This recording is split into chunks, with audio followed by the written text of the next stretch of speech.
Alrighty. Hey gang. Welcome back, you guys. Happy Sunday. Welcome to another episode 127 of Zero Carb Journal. I'm Matt, as always, and good morning, you guys. I hope you guys are having a great day, having a great morning. How are you?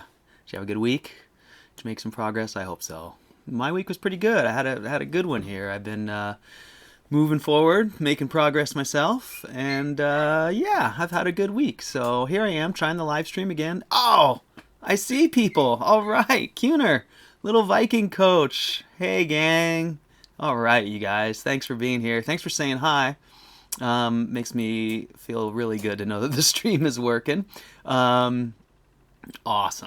So cool. So yeah, I was just gonna start talking about that. I know every time I start this thing and I start rambling on about the stream, so I'm gonna try not to do that too much. But we're working on cell Wi-Fi or cell internet now. So I did upgrade, or I'm trying it out. It's expensive. I did a stream on my other channel on Wednesday and it used up about half of this card, so I'm not sure if I'll be able to maintain it.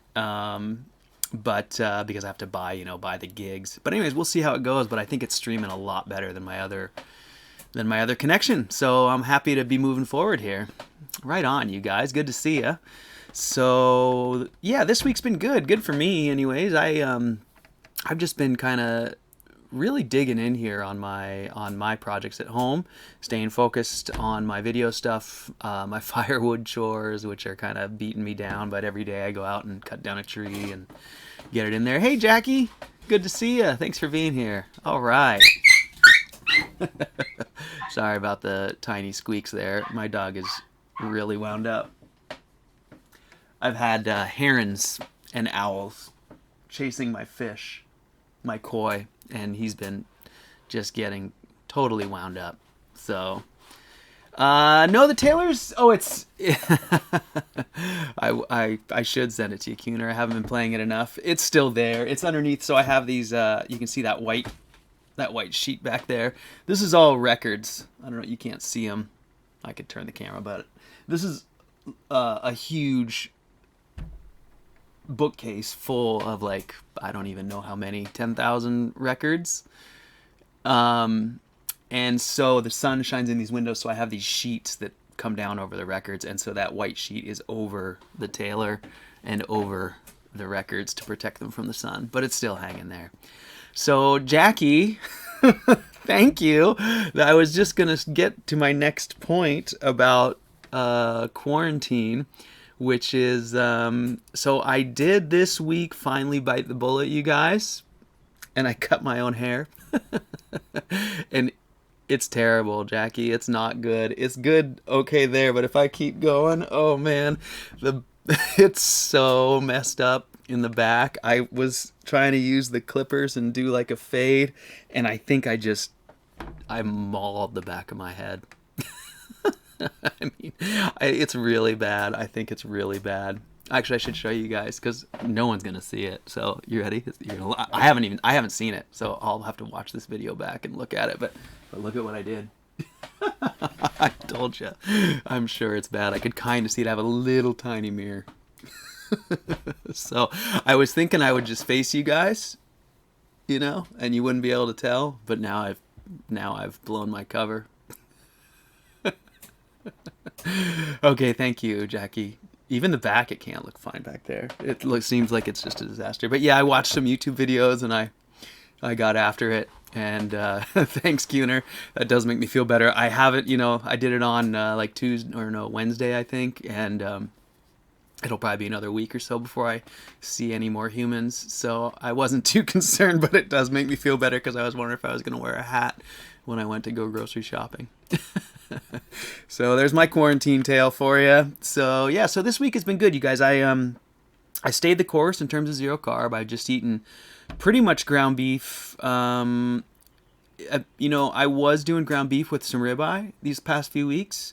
And this week I went back to the store. They didn't have ribeye, but they did have I don't forget what you call them, but when they slice the ribs, along the ribs, so you have the little circle bones inside the thin ribs. Anyways, I've been eating those. I've been slow cooking them like 3 or 4 hours, and then hitting them on the flat top real quick to kind of baconize them. And it's been adding a lot of fat to my diet, so I've been kind of trying to, moderate how much I take in. They're really, really fatty.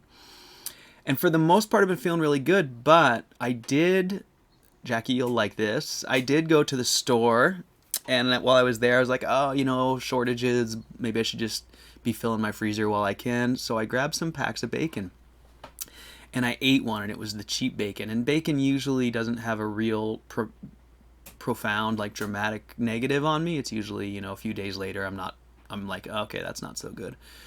And this time, it didn't make me feel bad, but ever since I've eaten it, my bathroom habits have been totally different for the last 2.5 days or whatever. As a matter of fact, I just had to use the toilet again this morning for like the third time. I feel fine. It's just things are much more liquid, and I can see the bile or whatever. Like I get my output is much lighter in color. Sorry for the detail, but yeah, so something, I'm pretty sure it was the bacon. It might just be that I'm eating more fat, and that does always bring more bile that my body seems to have a hard time handling. I'm not sure if I overproduce. Now I'm starting to think I overproduce and malabsorb. But at any rate, little differences this week. I'm going to pull the reins back in the week heading forward here and try and just get back to ground beef. I got a little wary or a little scared to keep eating that ground beef at the rate I was, because I'm not sure if I'm going to be able to get it again at a reasonable price. I spent $700 at Costco to buy the 4 boxes of ground beef, and that should last me like 6 weeks or so. But if I have to go back, it's going to be more for the same amount of time. So I scheduled with my slaughter guy to have my cows slaughtered in about 3 or 4 weeks here. So come about 2 months, I'll have freezers full of beef. So I'm just going to try and slide my way to there, and this is kind of a long rambling way of saying, so I've been kind of opening up my options at the grocery store just to try and get through this time. So Jackie says bacon forever for me will now just be a cheat meal. I'm so off the bacon, 20 days bacon free, and I couldn't be happier. Jackie, I am so glad to hear that. Last week we missed you, and Karen and Cuner and I were sitting here, and I don't remember if I said it out loud, but I was totally thinking, I was like, oh yeah, Jackie dropped bacon 2 weeks ago. I wonder how she's doing. I totally thought of you. And I'm so glad to hear that, because I know for me,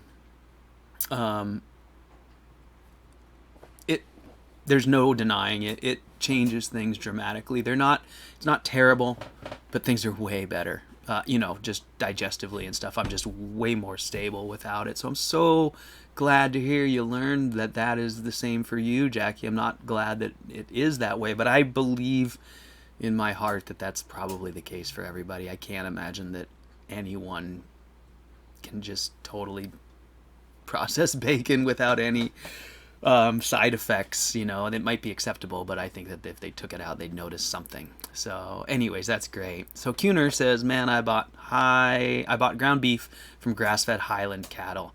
Never knew ground beef could taste this good. Yeah, Cuner, totally. Highlands are awesome. So mine are Dexter's. They're actually related, not closely, but they're along those same lines of sort of small foraging Irish, cattle from the islands. So wow, Jackie, I'm just gonna 8.4 pounds. Congratulations, that's amazing. Wow, that's killer. I'm so glad, Jackie. That's wonderful, wonderful news. You'll still be able to enjoy it, and you'll probably will enjoy it more, to be honest, when you're not eating it all the time. So yeah, Cuner, isn't that amazing? I mean, so one of the things I read all the time on forums is people talking about, the taste of grass-fed versus the taste of grain-fed, and I bought some from this farm, it tasted like this, and it was because it, fed it this or whatever. And I always want to strongly caution people, because my experience now, having raised cows, is that every animal tastes different, and specifically the breeds matter immensely. So a Highland, cattle is going to taste way different from a shorthorn or anything else. So the breeds matter, how they're raised matters. But yeah, cattle are different, and they're all. I want to taste them all. Sarah, Thank you so much. That is so wonderful. I can't tell you how much I appreciate that. Thank you. Thank you. Thank you. That means a lot to me. So Jackie, 8 pounds in 20 days is unreal. So yeah, for me with bacon, Jackie, that's a huge deal. Is that whenever I'm having, so I always talk about my my poop. Sorry, but it's because for me, I learned through all my years of journaling that that's just the most obvious external indicator for me that indicates all the other things that are going on. So that's actually, in my opinion, my least important symptom. It bothers me the least, but it tells me what's going on. But what it always indicated to me, and so when I eat bacon and I have these, looser stools and I know there's something going on, what it always indicated to me was it indicated that I had some sort of internal inflammation, some sort of internal struggle going on to balance things out. And when I would lose those elements from my diet, when I would cut them out, when I was weighing myself daily, which it sounds like you are, it was so easy to track that trend, Jackie, because I would do the same thing. I would go like crazy weight fluctuations that didn't make sense, like 10 pounds in a week or 2 weeks. And it was simply edema, I think. I think it was just holding water from the inflammation that came from those events. But at any rate, those were really useful tracking data for me. It was my weight and my stool quality. And as soon as I drop those things like bacon, even though it's not making me feel terrible, my stool gets better, and all of a sudden my weight stabilizes day to day and things like that. So I'm really happy that you're continuing to learn and move forward on your journey. That's so cool.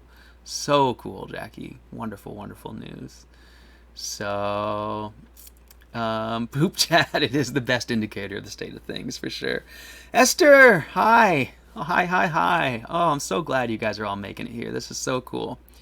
So Jackie says you've had very loose interfast and thinking you're dumping from the effects of bacon. That's it for me. So even today, I did again have that same. As a matter of fact, I woke up early because I had to get to the toilet. And it's not like an urgency like pain or anything. It's just like it's real liquid and it won't stay in there very much longer. And sorry about the details, you guys, but it is part of it. And I ate that bacon on Wednesday afternoon, I think. Oh, and Thursday morning. Yeah, I had a little both. Cooked it Wednesday. So here we are Saturday, right? So I ate it Thursday, so Friday, Saturday. So that I'm hoping that was the end of it. It looked like it. So to me, it seems like there's just little bits of it cured sitting in my digestive tract that don't digest immediately, and my system keeps making bile to try and get it to move. And then after laying down last night and waking up this morning, now I'm kind of full of bile and I'm flushing it out and trying to flush those last little bacon bits out. And I will sometimes see those little stringy bits of fat in there days afterwards. So sorry about the details. Yeah, I know, Jack. It is really helpful, and I do feel like it's really useful to talk about. I don't enjoy it. Like it doesn't bother me, but it's not like I love talking about it. But I do. I think it's really important. To me, it was game changing when I realized that paying attention to that, could really help guide my actions and give me a lot of information. So I'm not afraid. So Deb, hi. All right. I am so glad, you guys, to have you all here. I'm so glad the stream is working. I'm really happy that this new internet connection seems to be working good. I got a status thing here that says my stream is good, so hopefully you guys can see me good. So Cuner says, I honestly don't enjoy bacon as much as I do good ground beef, and I do love pork ribs. Yeah, Cuner, my tastes are definitely such that that the beef tastes much better to me. The bacon has that zing, like bacon is spicy. It's not, those are the wrong words, but relative to the other stuff we eat or I eat now, unspiced ground beef, there's something about bacon. I don't like it better than the beef, but it just adds a nice counterpoint or something. I like to eat them together. I definitely, if I eat it by itself, that flavor kind of overwhelms me too. I definitely prefer the beef, but yeah, something about bacon is pretty, kind of latches onto you there.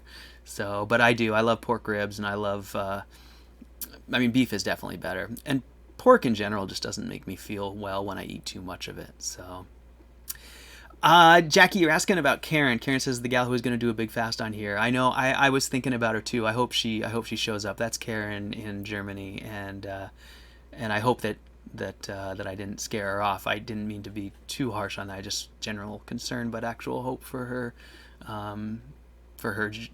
That she learns a lot from that step. So, Karen, hope you show up. So, Spanish Iberico ham, Esther, you are very fortunate. That's really good stuff. Really good stuff. And Jackie, yeah, bacon is kind of like candy. And that's a great way to think about it too, because I think, for me, it's sort of, it plays that same role now. I mean, it's not quite that savory, in terms of like, it doesn't overwhelm me with delight, as it were.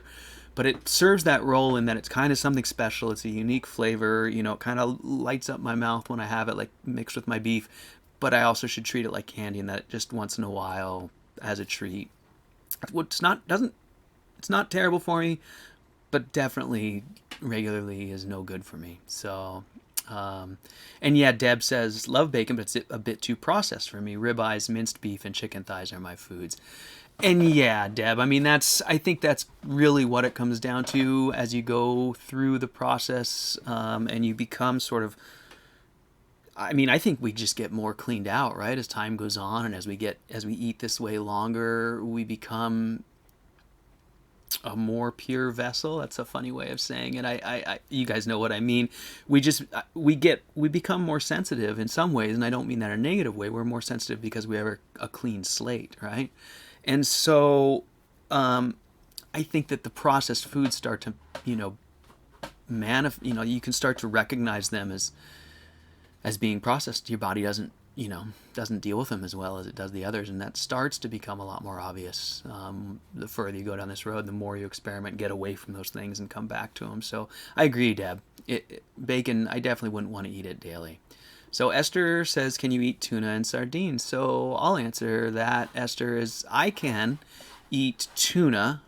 I haven't tried sardines. I ate some cod livers that were packed in their own oil, and they made me really sick. And so I think for me, it still comes down to the fat, that if I take in too much of a real liquid fat, my body really doesn't process it well. So sardines are kind of on the cusp, right? I think if I were just to eat a few sardines, I'd probably be fine. I can certainly eat most fish. I can eat salmon and halibut and things like that. Tuna, I don't eat much, because it's so lean. But I do enjoy it, and it does treat me. It feels fine when I eat it.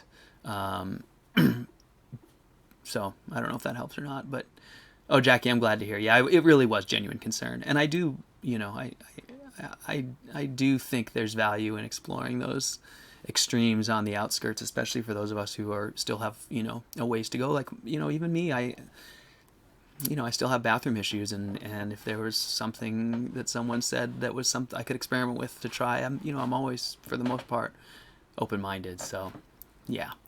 So anyways, Cuner amended the dairy, his candy too. Yeah, dairy is very much candy. Yeah, Cuner, I missed that comment of yours. I see it now. I'm the same way with dairy. Cheese I just love, and the little experience I've had with it since I've been zero carb has led me to believe that it's a really bad idea for me. And I'm scared. That's the funniest thing about all this is the farther I go down this path, I keep thinking I'm like open-minded and maybe I'll try that, maybe I'll try that. But when I really evaluate whether I'm going to try something or not, the honest answer is that for a lot of stuff, I'm scared to try. I mean, what I experienced, when I was sick, the pain and the losing consciousness and bleeding, I mean, it's just, nothing's worth that. So, yeah. So cod liver was hard for me to eat, Cuner. I didn't actually mind the taste, but the texture and the oil and it just turned my stomach. So, do you still eat dark chocolate, Cuner? You say you would like to. I don't think that means you do. I wonder if you have. I've been curious about that too. Like, should I try it? And then I'm like, I'm scared. I wouldn't, like if it was like bacon, like I could have it once every few weeks and have a little bad bathroom episode and that was no big deal, I'd be into it. But I'm afraid it's gonna. When I did cheese, I just ended up there was a day I ate some cheese not too long ago, and the day after I ended up. I was really in pain. So I don't know. It's hard to balance all those things. Debs is with us on dairy. She spends most of the time wanting to give it up, but struggle. Yeah, it is a struggle. Once you open that gate too, it's hard, and that's one of the biggest things about diet in general is once you have something in your daily kind of routine in your diet, it's amazing how much you have to go through to get it out of there. As Jackie will attest with bacon, bacon was just no problem, part of your normal deal. To drop it out seems like a big deal at that point, but then once you get there, you realize, oh, why didn't I do that? So it's interesting. So Jackie says, this is hard to reveal, but want to tell Karen I've done 3 different 30-day fasts in the past. No long-term benefits other than I know I won't die if I don't eat. Which, that's... I think, Jackie, that's about where I am with fasting. I've never done a 30-day, but I did do some fasting, and it was good for me in that sense that I learned to push past those comfort levels, and you won't die if you won't eat. You'll be fine. But she also has some other challenges, so hopefully she'll make some progress or at least learn something. That for me, a big part of this was just learning what I can and can't do and things like that. So more power to her, right? So Esther says, dairy is addictive to me. I love it but can't control it. Yep, that's tough. It is a tough one. So Kuhner says, I don't. I think you're referring to the chocolate. But you've had some small pieces like a month ago. Interesting. Did I'm there. I'm catching up. Turned out you still love it. Didn't seem to cause any problems, but it's too addictive anyway. Interesting. Yeah, I'm really curious about that. I'll probably have the same. I would guess. Like my preemptive, the way I feel about it without even having done it yet. Like when I go to the store and look and I go, oh, you could probably try it, and then I have that same sort of thought process right to the end. I'm like, yeah, maybe it wouldn't hurt you. Maybe you'd love it and it wouldn't hurt you, and then you just want it more. And what's the point? So, yeah, you just kind of turns out it's too addictive and it just drives you to want it. So, so Esther, you have a little bit of dark chocolate every day. Interesting. Yeah, because I also, I guess all of us as carnivores now, we're going to prefer the real dark, not sweet versions. And Deb says, dark chocolate, if only I could have the odd square, but I can't because I love it too much, and if I start, can't stop. Lynn, 90% is my total weakness. Totally addictive, Deb. Couldn't agree more. That's so all of my life. And this is something that Zero Carb really showed me with such clarity, and I never recognized this prior to being Zero Carb, but now I recognize it, and it's so profound. All of my life, I would just binge on cookies or ice cream or chocolate, like that, Lynn, you're describing. And it was how I consume those things. I was never a big, huge person. I didn't look like a binge eater. I wasn't really a binge eater by any definition. But if you, for instance, every Christmas, ever since I was young, my aunt would make Christmas cookies, and she would give us all a big tin full of Christmas cookies. Well, up until the time I was 46 or 47, whatever, just a few years ago, 47 years old, I would go home to my family's for Christmas. I would take that tin and I would put it in my car, and I would start driving home, and I would eat one cookie. And by the time I got home, all the cookies would be gone, and I would literally be throwing up. I would spend the next 24 hours with diarrhea and vomiting because I would eat all of the cookies. And I did that forever. I would eat all of the ice cream. I wouldn't be able to put a whole gallon. I could put it away 10 times in a day and go back and go get it. And drinking beer was the same thing. My friends used to say, man, you're not an alcoholic. Why are you still drinking? And I could stay up all night. And I honestly think it was just the carbs. And so the chocolate, the addiction, I just have that addiction to food type stuff. Yeah, and Kuhner, right, might not hurt you, and love feeling the stability without stuff like that mentally. Not being disturbed by thinking about it or considering if I should or could have a piece. Exactly. I mean, that's just it. It's a slippery slope, right? And it's so easy to be on this side of the fence. But once you step into that arena, things are way different and far more difficult. So I agree. I just prefer to not eat any at all. And I know that, it's funny for those of us who aren't, if you're talking to someone who isn't zero carb, those things are going to sound,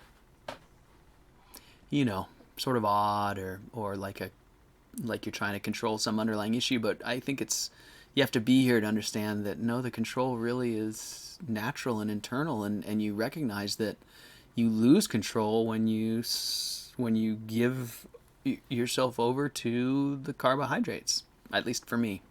And it's just like losing control when you give yourself over to alcohol or nicotine or, any other substance like that. And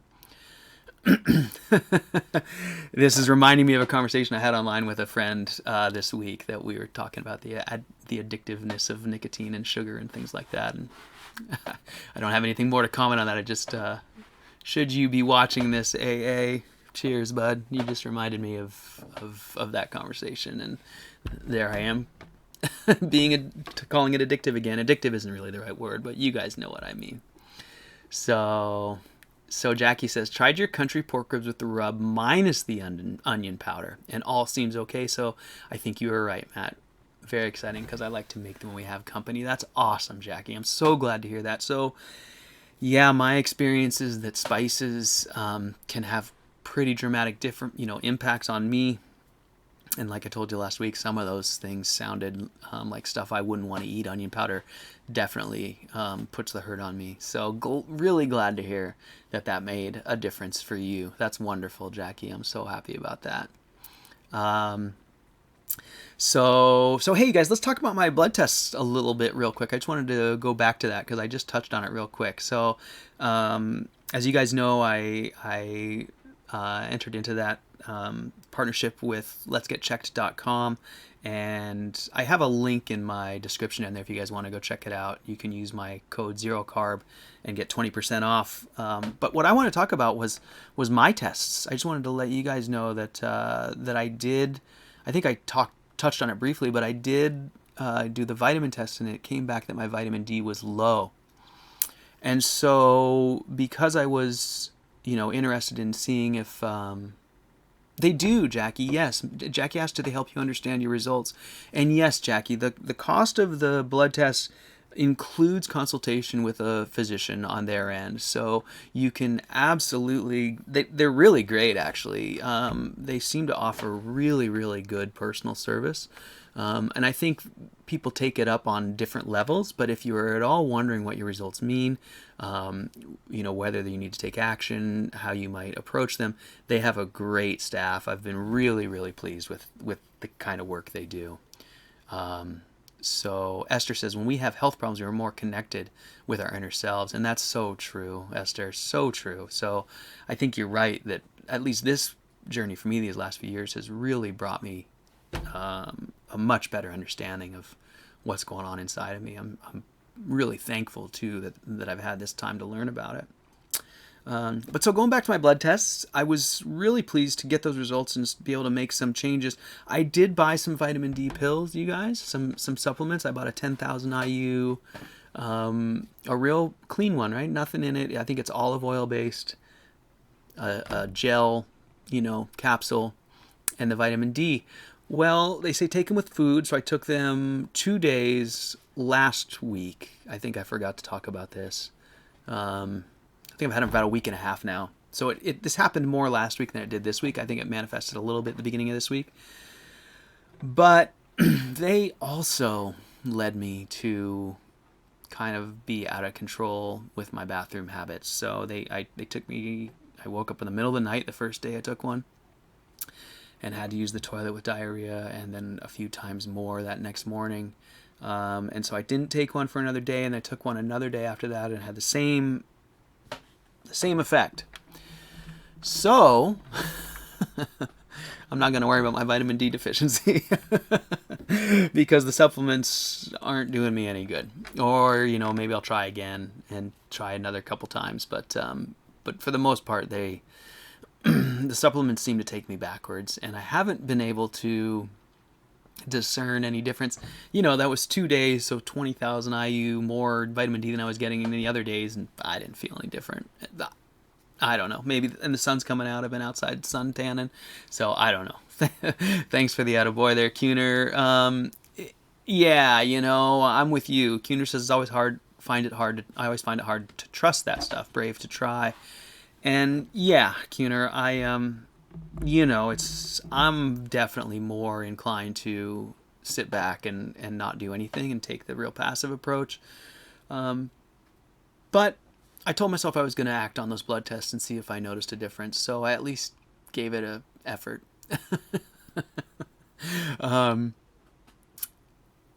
Interesting, Esther. Esther says there's vitamin D supplements you can apply to your skin, like oil. Maybe you can try that. That's interesting. And I might. Again, I'm not really buying into the whole idea that my vitamin D levels are necessary. I mean, they weren't zero. They were just like slightly below I can't remember what the numbers were. I want to say I was 19 and they said the recommended low was 25 or something like that. So I wasn't very far out. And I'm honestly not terribly concerned about someone telling me that a number's low and so I should get the number up. As we've talked about many times in this podcast, I'm much more inclined to base my evaluations, based on how I feel and things like that. So, I'm going to keep evaluating that, and I definitely would like to explore, keep making progress. I feel like if I was deficient in a way that was affecting me, that when I took such a large intake of vitamin D that I would have noticed a significant change in something. But, like if it was hurting me and now I'm better, I don't know. At any rate, you guys, I feel great. I've been feeling really good other than the little hiccups that I talk about. But, physically I've been feeling great. I've been going out and cutting down a tree every day and putting a cord of wood in the woodshed, every few days and working hard. My energy's been good. My mood is stable. My attitude's good. I'm not too worried about those numerical deficiencies. What I will worry about is, symptoms, signs, things like that. So, yeah, Jackie, it's interesting. If the vitamins I try have bad stuff in them, you could always try Pure Vitamin Club, no additives. And I know that is what I was going for, Jackie. I tried to get these ones I have really don't have anything else in them. I think it was the olive oil. I think it's just the vitamin D needs a carrier that's fat. So, so I don't know. So yeah, Esther, and I don't know. Vitamin D depends on skin type, and darker skin, the more you need. You don't have to adapt to the standard vitamin D. And so I just don't know where to, put any of that in context with numbers and all that. I feel like the best thing I can do is evaluate how I feel day to day and respond accordingly with the information I have. So knowing that I have low vitamin D numbers, if I had some symptoms that sort of dovetailed with that and I took the vitamin D and it got better, I would start to think, okay, there's some feedback here that I can look into the interplay and maybe adjust my my program to make things better. But I'm not seeing any of that input into my systems, as it were. I'm not seeing any of that data coming in. It just is like the data on the numbers is there, but there's no feedback from the health side. I feel great, so it's not supporting a deficiency. When I eat the vitamins, it's not making me feel better. So yeah, I do. I think that, Esther, that you're right. We're all different, and I get so much sun compared to most folks. I'm sure you can tell my skin. I'm usually, pretty tan, and I don't know. I feel like my body handles the sun and the vitamin D, manages it pretty well. And Jackie Jam says if they cut it with bad olive oil, then yes, the USDA allows them to cut their oil with substandard oils and still call it virgin pure olive oil. Oh, interesting. That's a really good point, Jackie. Like, it could be like canola oil, olive oil mix. Yeah, whatever it is. I mean, even if it was the best olive oil, I still feel like my body doesn't maybe necessarily process that really well. So, whatever. I'm not... Like I said, so about a year ago or maybe more, Mike, Carnomad Mike, made a great observation. He said, maybe what you're missing is vitamin K. He goes, in my opinion, it might be the vitamin K since you cook all your food so much. That was, I forget who it was. I think it was Weston Price's magic ingredient or something that Mike tipped me off to, and I was like, okay, cool, I'm gonna try that. And so I did. I bought vitamin K supplements, and it was the same story. They came, with an olive oil carrier, and they just made me feel worse in the short term. So I never really got very far down that road. I mean, I did try and take them for a week, but yeah. So Jackie says the book Extra Virginity explains all that about the oil. Just saying. Yeah, no, I totally, man, totally agree, Jackie. That the oil is probably the culprit, and that the worse the oil, the worse the impact on me, for sure. And I think that those vegetable oils are a real strong trigger for me. I'm starting to believe that, because I feel like every time I get the littlest exposure to them, I have really profound reactions, like if I'm at a restaurant or at my parents' place. I feel like those seed oils are part of what really sends me off on the wrong, in the wrong direction. But I'm not sure. So, and they make them with avocado oil as well. Huh. Interesting. Well, what I'll probably do is try and deal with maybe taking I don't know. Maybe I'll try and deal with taking a few more and see if that's just it. It's like, I sort of feel like I'm taking them, trying to wait for, like, oh, look at how much better I feel. And I just don't think it's going to happen. So anyways, enough about that. So this morning, you guys, I spent a little time before we got started here. I'll go back and read Jackie's comment here. We were never intended to ingest seed oils and made-up oils. I totally agree, Jackie. I don't think we can process them at all. And lots of info about why we sunburn so bad. Nearly every product is processed with bad oils. Absolutely, Jackie. I'm deep in on the sunburn, bad oils, sunscreen, all of that. I've done a lot of due diligence there, because I don't know if I told you guys this, but ever since I was a very young boy, I have had this. So now I know what it is. Now I know it's part of my autoimmune sensitivities. I've always had things like rashes around my waistband from detergents and things like that. They're gone now because I'm not inflamed. But so when I was really young, I would swim in a pool and I would get these eyeball attacks from the chlorine, and it would happen like for a couple days after I was in the pool. Like, just, I'd be fine the day after, and then sometime in the afternoon I'd just have this like attack. I mean, it'd come out of nowhere, and I would just have my eyes just burning red. I couldn't see for like an hour. I'd just be like blurry vision, with tears in my eyes. And that happened when I was really young from the chlorine, and I started to recognize that it was the sunscreen dripping into my eyes. And it was a combination of those two things. I now know that it's both. But at any rate, at a pretty young age, I completely stopped putting sunscreen on my face. I recognized I was a surfer. I was in the water. I would put my bullfrog on. I would come back and I would have these horrible eye attacks. And so I started to connect those dots, and I stopped using sunscreen probably. I'm 50. I probably stopped using sunscreen 38 years ago or something, or 34 years ago, or somewhere in there, a long time ago. And I haven't used it since. And I've spent, my lifetime in surfing in the tropics and hiking around on, Colorado's and Utah's sunny peaks. That was a huge part of my life up until I was 35, almost every day out in that. And it started because I was sensitive to it, and now that I've come full. So anyways, I did a lot of research over those years, and then recently, now that I've been carnivore, I've done more and more. And yeah, Jackie, I don't believe in it. I'm right there with you. I think we have systems that we were made with, that we were built with, that handle those things perfectly and healthily, and we're healthy with those inputs as long as we, accept them in our natural way. And I believe the problem is just sunburns over and over is what hurts people. So, yeah, Jackie, I so agree with you on all that stuff. So anyways, hey, I wanted to go back and just touch base on YouTube. I watched YouTube this morning just to kind of get caught up. It's been so long since I've paid any attention to the carnivore movement, as it were. You know, I kind of got off Twitter and I sort of stopped watching what other people are doing. And so I went back this morning just to kind of thinking maybe it'd give me something else to talk about. And I got to say, I am so glad that I've been out of the loop. And there's nothing wrong with what's going on there. It was encouraging because I recognized that we were getting a lot of momentum.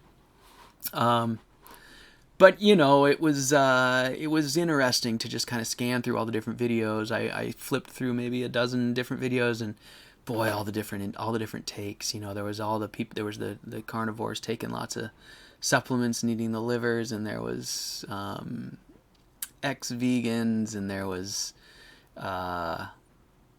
what else did I see? I saw nutritionists with you know, getting people started with bile and herbal supplements, and just there was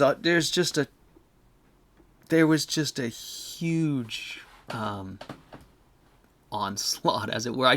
Here's what I did. I searched carnivore diet, and I just looked up like videos new this month. It was really eye-opening. I really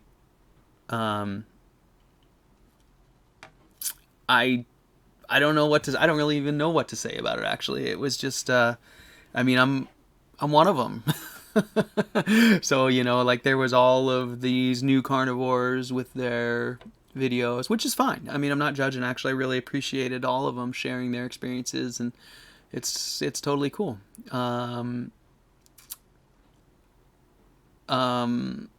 So does my YouTube come up when I search that? Oh, it didn't come up on my own. No.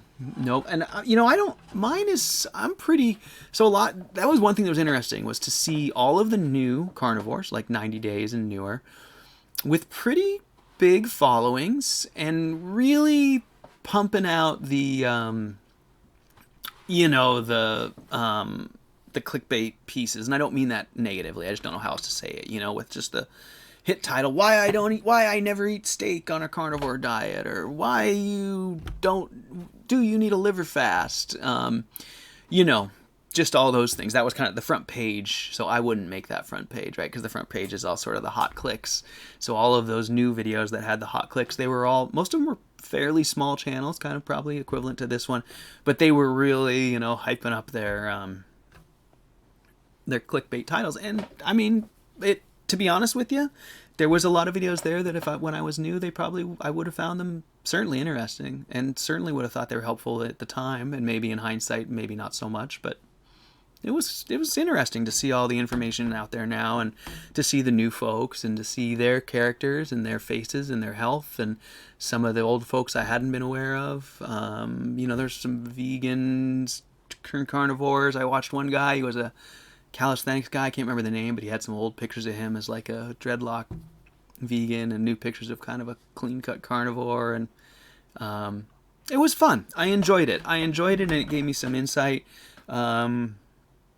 I think, if anything, one thing it showed me is that maybe I should, now that I have some time, maybe try to do some of those clickbait videos. You know, I do have some tips that I don't see people sharing, like how to cook and keep your, you know, living space relatively clean and stuff like that. You know, I think the flat top outside cooking and letting your grease drain into a bucket so you have a single collection point, and I don't know, there's some stuff like that kind of gave me some ideas to share. But more than anything, it was just really interesting to see sort of the breadth and the scope of kind of the movement, and the variety of the information was what was really interesting. Because I think that when I started, you know, 3 years ago, a little more now, the general information was really the zeroing in on health, kind of the Charles Washington crowd had a pretty strong voice. It's just that there weren't many other voices, is what it was.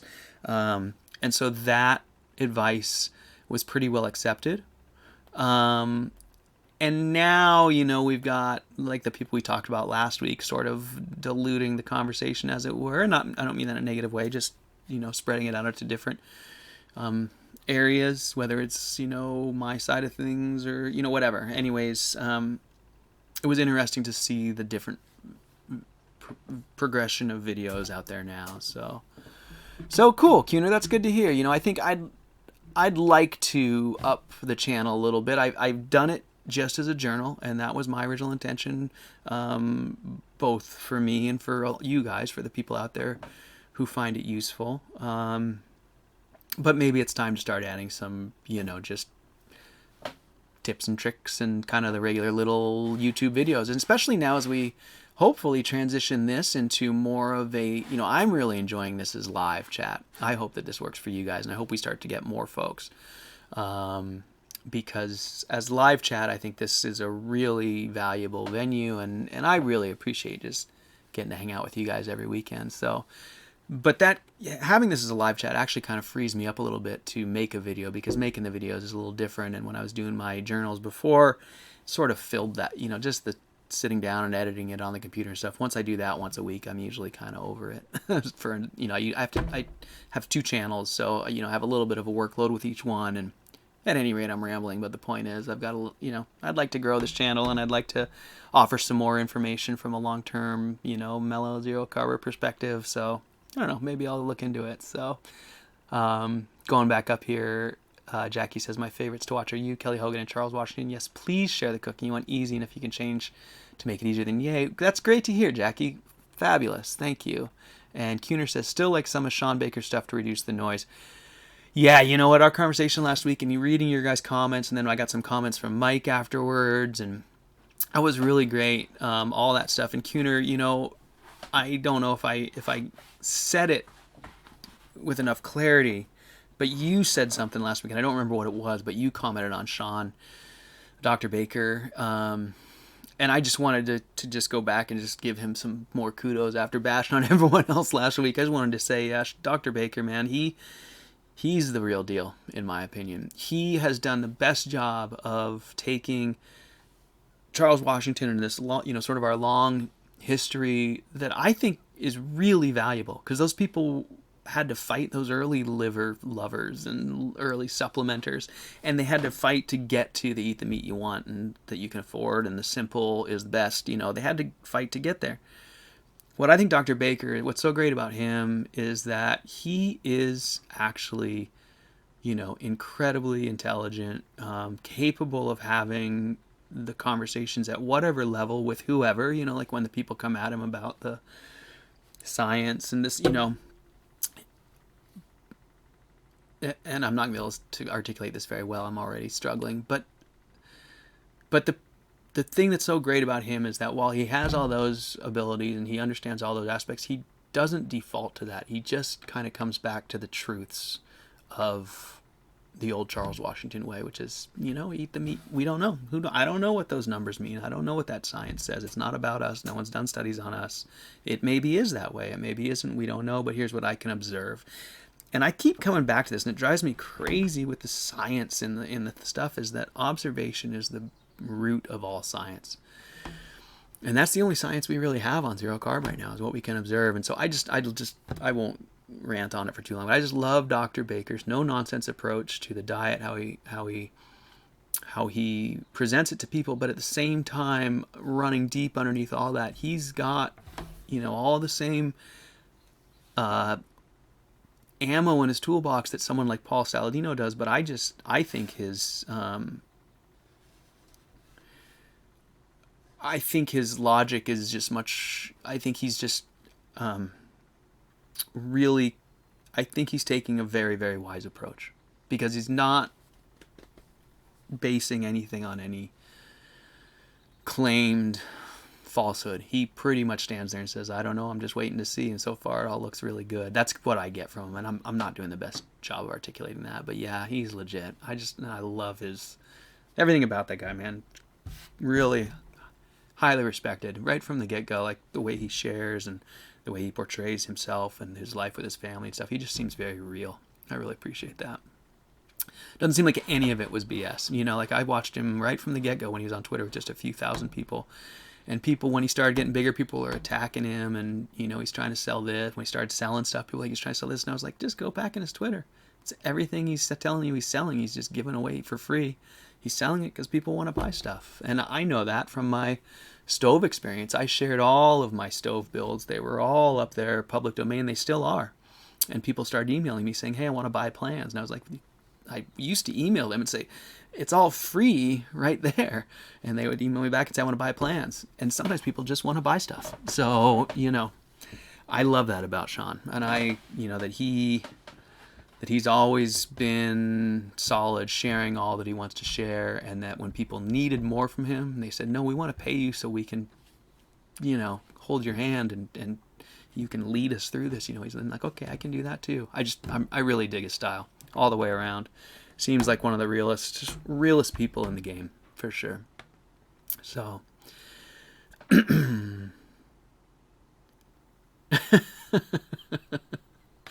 okay, I just read the comments. Keener says, agree about Sean. Also like the way he deals with people looking for some YouTube drama. Yeah, me too, Keener. So I haven't watched I haven't really kept up with any of that for almost probably a year, but he was always real good about that. And I'm sure if it's still firing off, I never watched any of his responses. So Esther says, Keener, you're right. There's a little of drama on YouTube, and I have in mind one particular young YouTuber. And I think that's potentially maybe who we talked about last week, Esther, or maybe there's more, I don't know. But I haven't seen Sean do any response videos. Maybe he did actually, Keener, if Sean did do a response video to Frank or to anyone else, just I'd love to. I can go search for it. But if you are speaking about a specific response, let me know. I'd love to go watch it. But yeah, I love his style. I love his response. And at the same time, I'm not a combative, confrontational person, and I don't think he really is either, but he gets a lot of flack for being so aggro towards the vegan community, but he kind of made me come around to his point of view in terms of how he sees his role. As he feels like he needs to be proactive, and I mean, I can't do that. I wouldn't do that, but I can't fault him for it, really. I can't say that he's wrong, especially given the strength of the opposition, right? And all of the the messages that come out from the other side. I agree we need a strong voice on our side. So, and he does it in a way that he never really comes off as, cruel or mean or, looking to be hurtful or spiteful or even he never really is retaliatory. He just, I don't know, to me he seems pretty even keeled, so, with all that stuff. But definitely a little heavier on the defense and attack than I would be, for sure. So anyways, it was all really interesting. I really enjoyed it. Going through the YouTubes and sort of just doing the new ones, you miss a lot of the big names. You kind of get, just all the smaller ones. And it was really cool. There was one woman, wish I remember what her name. I'll have to find her. She was great. Small channel, few hundred subscribers, and just had a really, really lovely approach. And her zero carb experience was nice to listen to. So really fun. Good stuff. So let's see, what else, you guys got? Anything else to share? How's your quarantine food supplying going? Mine's been okay. Like I said, I went to the store this last week to get some chicken drumsticks for my dog, and I bought some ribs while I was there, and just bacon. I was just kind of loading up on whatever they had. But so far it's been not too bad to get food. So Keener says, yes, there's Frank, of course, but lately I think there's also been some vegans calling him out to compete in sports, to pay for him to test him for steroids, but not following up on it. Oh, yeah. Yeah, that's, he's really put himself out there, in the firing line for us. And I gotta say, I really appreciate it. The one thing I feel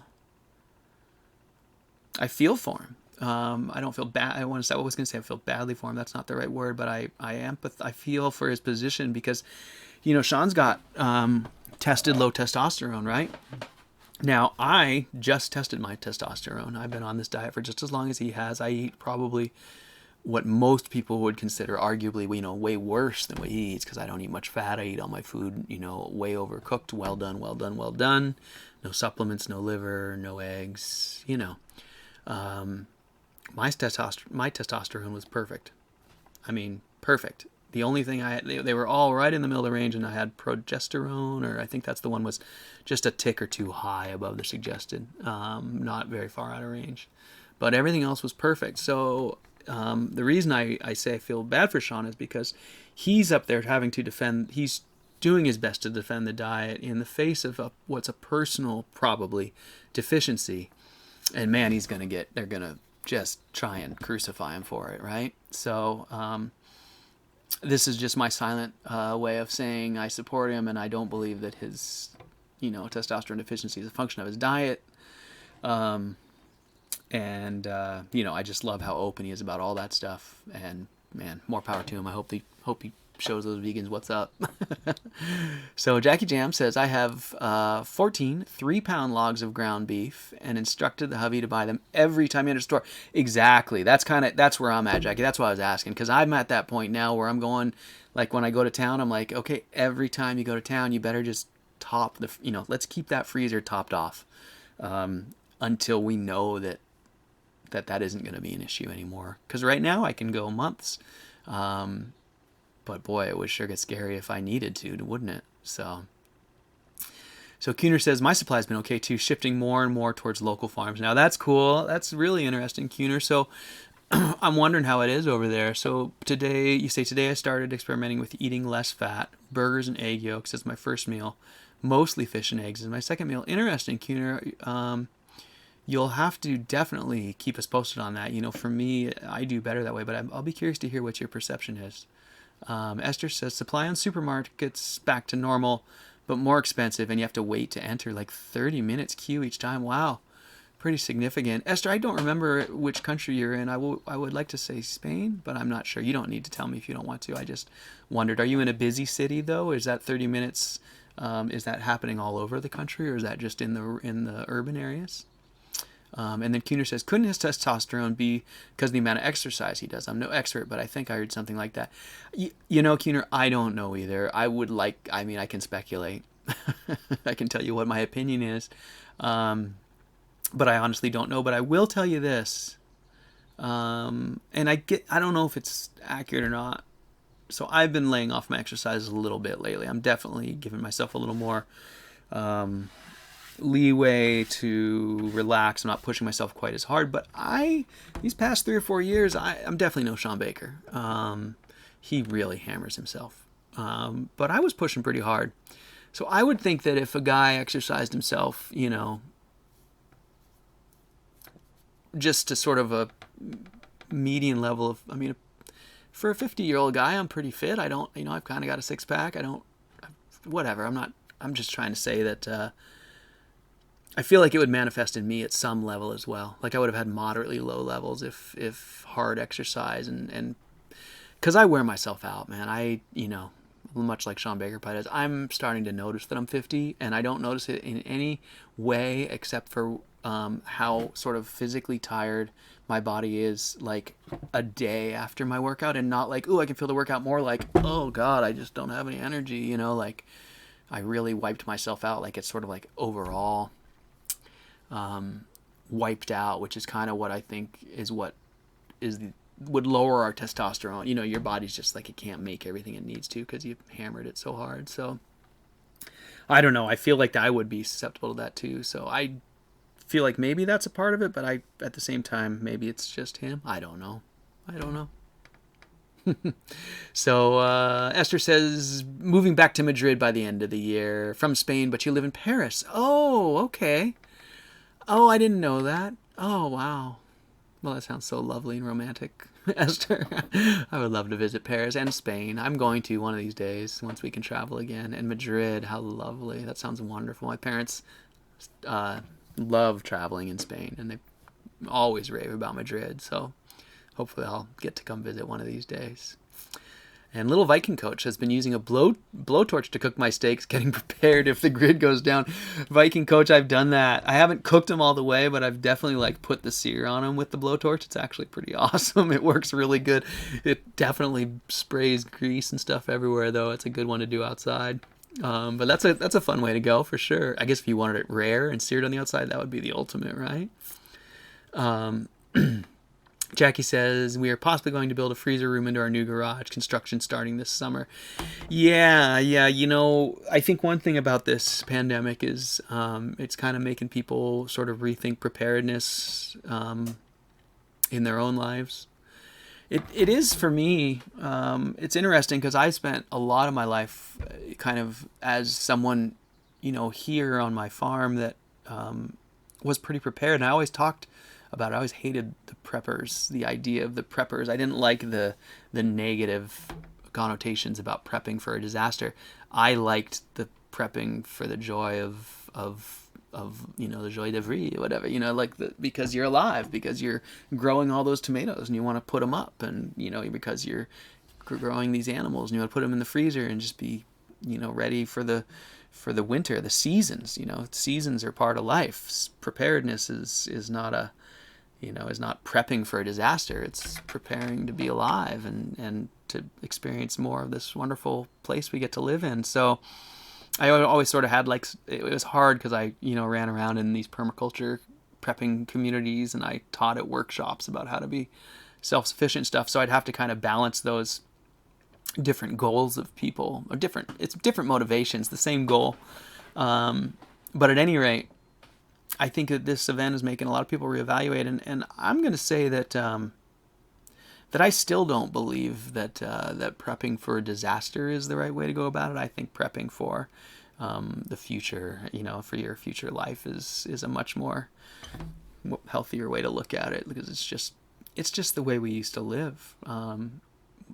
To me, needing to go to the store every day is just no way to spend your life, whether it's you know, like, I don't know, what am I trying to say? Like a shortage of food.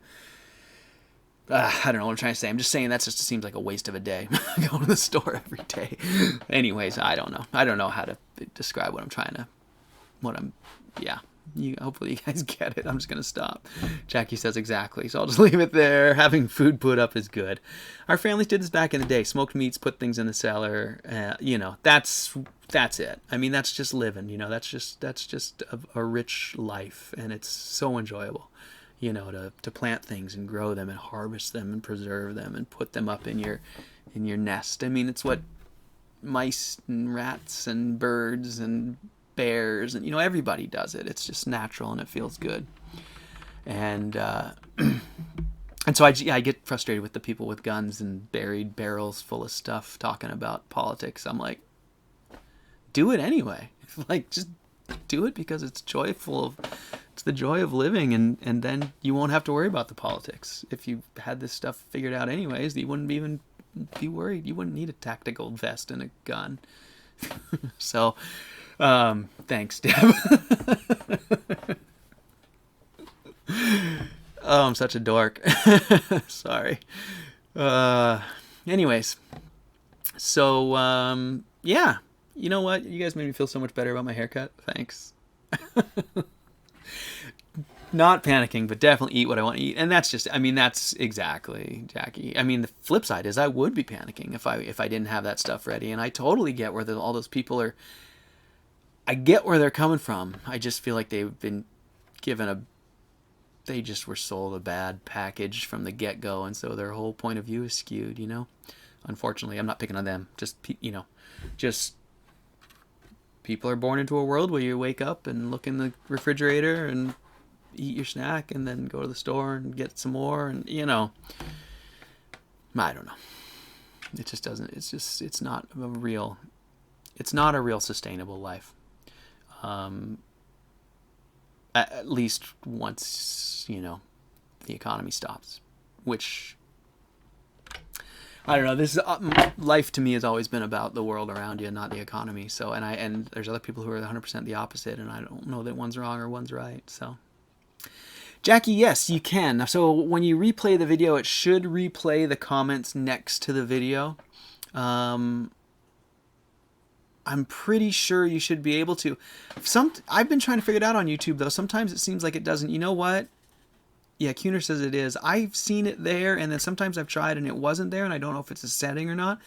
On my other channel, I've started to put the chat up here on the screen so it's recorded, and I can start doing that here too if it becomes a problem. Maybe I'll just default to doing that because then it just plays with the video, and then you can watch full screen and still get the chat. So I'll probably start doing that. I apologize that I didn't do it this time. So, but I think it should still be there on if you watch the video through the right way. So, and I try and do a good job of repeating at least what I'm responding to so that the video makes sense. Part of the reason for that, Jackie, is that I still am publishing these as podcasts, and I still have people, I think you were one of them maybe, who was just listening only. Yeah, exactly. So that's right, Jackie, you're a podcast listener.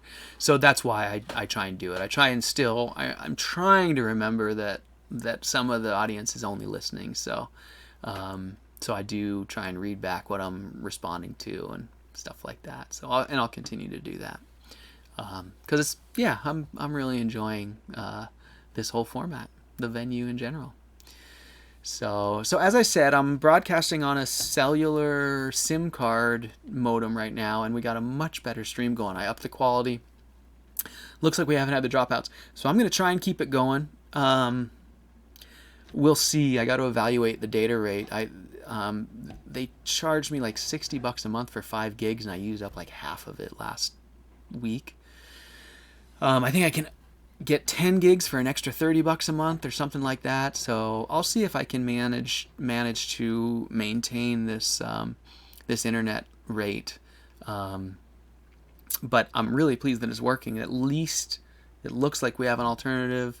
And if I can figure out how to manage the data so I don't use it up too fast, I think we can keep doing this. So I'm going to keep trying. So, yeah, I'm really, really pleased the stream is working. And I'm so thankful to have all you guys here. Thanks so much for chatting with me this week, you guys. It makes such a big difference. So this week coming up, how about you guys? Got any stuff planned? I'm going to be staying here. I took a little break from working out. I did one workout this week. It was kind of my break week. I took a little break for the end of the week. Yeah, that's cool, isn't it, Jackie? I always actually look in my screen behind me. I can see myself and look at the clock there. It's pretty handy. And it's fun on live chat. It's like real time. So this week I'm going to try and get back to working out pretty hard. I kind of slacked off a little bit. I'd like to get back on my bike. Need to get a lot of firewood in the woodshed, and I've got some videos I want to make for my stove channel, and maybe I'll come around to a cooking video for this channel. But I'm going to get back to work. Deb, you're moving house. That's a big week. Hope you got some help. Is that tough with the quarantines and stuff? I wonder. Hope you're not moving too far. And Kuner, you're 9 hours ahead, so you're heading to dinner time. You're probably eating dinner. 9 hours, yeah, you're done with dinner. You're getting ready for bedtime. Well, I hope you have a good week, my friend. I hope you get in that climbing gym and get after it. I'm going to do my best to get after it this week, try and be physical. Kind of realizing that quarantine ain't going away. I've been doing a good job of staying on my program, but it's time to kind of buckle down, I think. So I'm gonna refire up I think a little harder workout program. I'm gonna try and film my woodshed in the next couple weeks. Those are my goals. Other than that, I'm just going to stay positive, stay in the moment, try and stay here and stay safe, and just keep making progress. So I hope you guys do the same. I think that's enough for today, huh? No climbing till September. Oh, I forgot about the gym. You got your rings. I forgot the gym's closed. So not that big of a move, says Deb. You're in the UK by default. Came here to see family and got stuck. Oh, Deb, how interesting. Wow.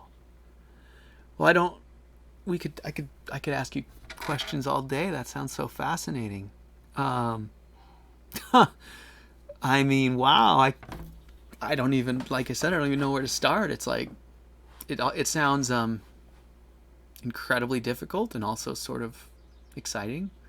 Oh, you live in Dubai. Okay, that was my first question. Was wondering where you would move, where you lived. Yeah, interesting. So, are you not able to go back because of laws in Dubai, or are you not able to go back because of laws in the UK, or are you just choosing not to go back? I don't mean to pry. It's so fascinating that you're literally stuck there. I guess it looks like you're staying. Wow. You don't need to answer that. It's all just really fascinating. But I'm glad you're here with us.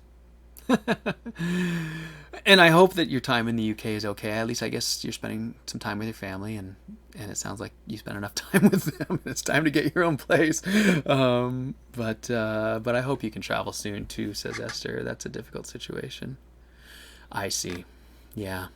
You just slowly opening, and you need permission from the United Arab Emirates government. Interesting, Deb. Well, wow. Well, best of luck to you, Deb, and I really hope that you make the best of it. It sounds like your life is impacted far more than mine, for sure, and than most, I would guess. So, hope you're hanging in there, and yeah, well, I'll be interesting to hear about your carnivore challenges, being with your life being so upended and being so displaced.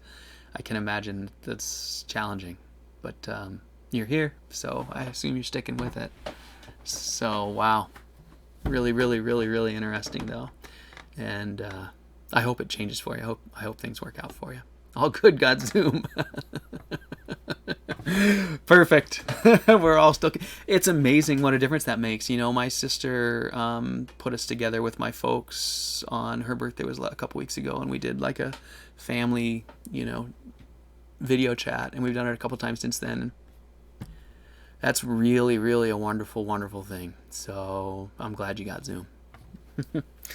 Well, all right, you guys. We've been going for almost an hour and 15 minutes, so I guess that's enough for today.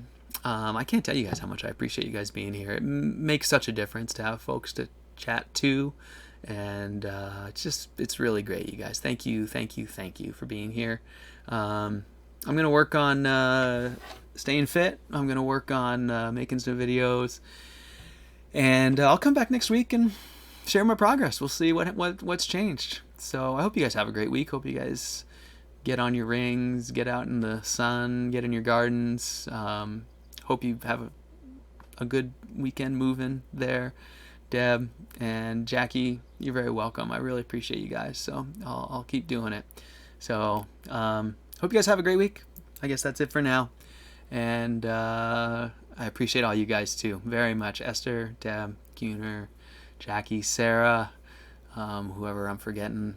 Oh, little Indian, are you in there still? I don't know, but bye, you guys. Thank you so much.